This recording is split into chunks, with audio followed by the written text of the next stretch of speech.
तो hello guys, welcome to back my channel. तो okay guys, चलिए अब आज हम आपके लिए लेके आए हैं हमारा जो जय श्री राम चैनल है। आज हम लेके आए हैं संस्कृत का जो सिलेबस है क्लास 8 के लिए संस्कृत सिलेबस हम लेके आए हैं। ओके गाइस, चलिए हम बढ़ते हैं। ब्लैक ले लेते हैं। आज हम आपको सिलेबस के बारे में बता देंगे, सिलेबस में क्या क्या है, किस प्रकार से है। जिन्हें समझ में नहीं आया उनके लिए भी बहुत काम की चीज़ें हैं, जिन्हें आगे बहुत समझ आ रहा है। मैं ये नहीं कह रहा कि जिन्हें समझने को समझदार नहीं है, वो तो और भी ज़्यादा समझदार क्योंकि हमारे पास आए हैं।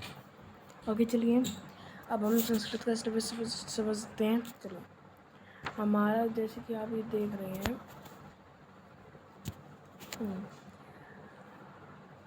थोड़ा सा और जूम करने की मैं कोशिश करता हूँ। हाँ चलिए, हो गया, इतना जूम काफ़ी है। वार्षिक पाठ्यक्रम सत्रम 2024-25 का ये सिलेबस है, मतलब इसी साल का। तो मैं आपको दिखाता चलो। पहले यहाँ पहले पाठ्यांश, मतलब पाठ्य से जो आपके बुक से चैप्टर आने वाले हैं। पहला चैप्टर है सुभाषितानी और दूसरा चैप्टर है आपका, पहला चैप्टर आता है सुभाषितानी। इस चैप्टर के अंदर आपको क्या दे सकते हो, मतलब ये इस चैप्टर के अंतर्गत आपको एक तो श्लोक दे सकते हैं। इसमें से श्लोक देंगे आपको, श्लोक दे सकते हैं। इसमें से देखो ये रहा श्लोक है ना, ये दे सकते हैं श्लोक। अगला चैप्टर आता है तो बिलस्यवाणी न कदापि श्रुत्वा।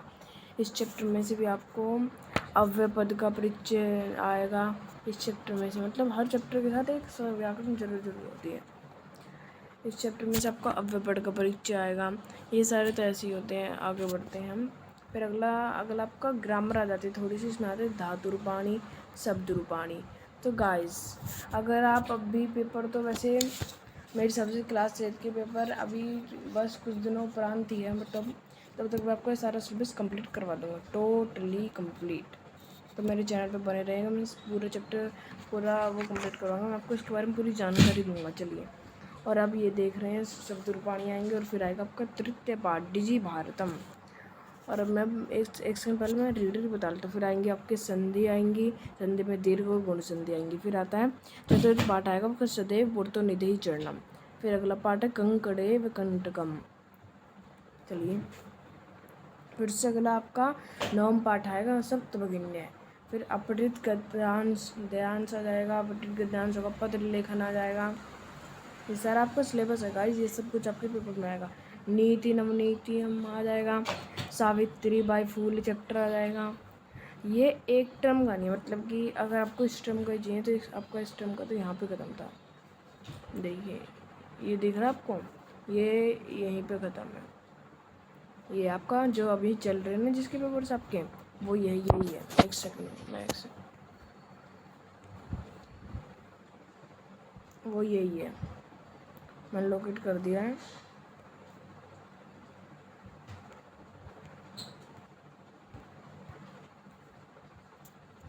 ओके ठीक है, यही है। ओके चलिए, अब हम आगे बढ़ते हैं।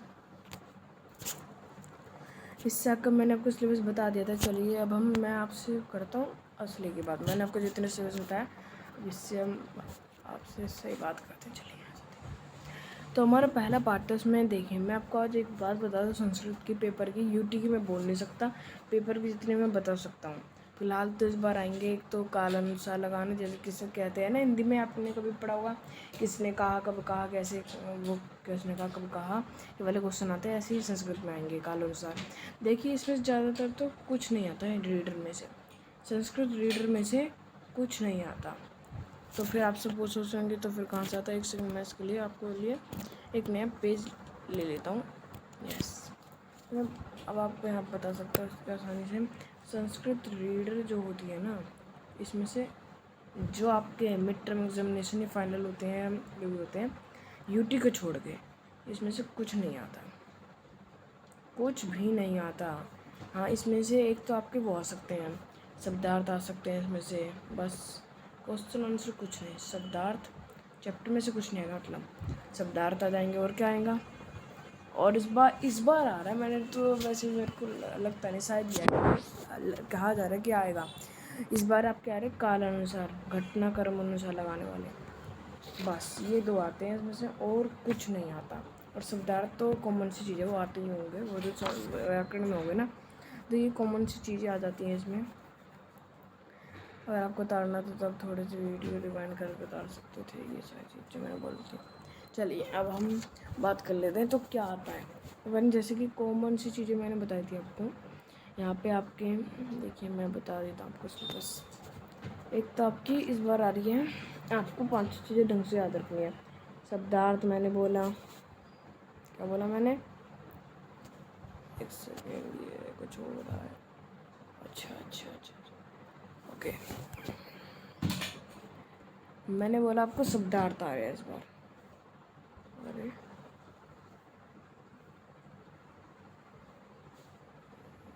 हाँ शब्दार्थ, इस बार शब्दार्थ आ रहे हैं। मेरा पेन खराब हो गया लगता है। शब्दार्थ पेन थोड़ा धीमे चल रहा है गाइस।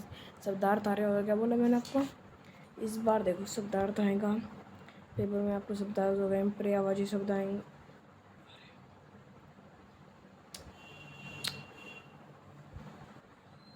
पर्यायवाची शब्द हो गए, पर्यायवाची। मैं आपको इसकी फ़ोटो भेज दूँगा, पेन कार्ड ढंग से तो चल नहीं रही, एक सेकेंड।